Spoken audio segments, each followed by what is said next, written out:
हे काय विषय. सकाळी उठल्यावर सर्वप्रथम घरी गणपती आणलो. त्यानंतर मित्राचा कॉल आला. तो म्हणाला गणपती आणायला जाऊया. मग त्याच्यासोबत गणपती आणायला गेलो. बाप्पासाठी हार व फुले घेऊन आम्ही घराकडे निघालो. गणपती बाप्पा मोरया.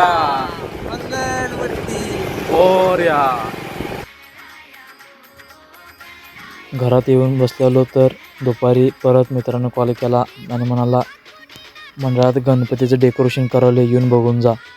आणि ही सगळी डेकोरेशन करत आहेत आणि याचं काय वेगळं चाललंय. मुझसे प्यार करती है या नहीं करती, नहीं तेरा मुझसे प्यार है या नहीं है. एकाच जागी बसून कामं सांगायला म्हणून याला पॅक करायला लागलं कागदामध्ये.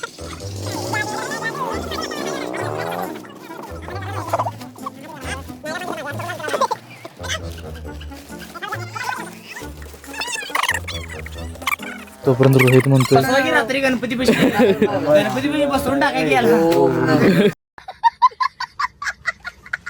थोडा वेळ चेष्टा मस्करी झाल्यानंतर परत डेकोरेशन करायला सुरुवात केली.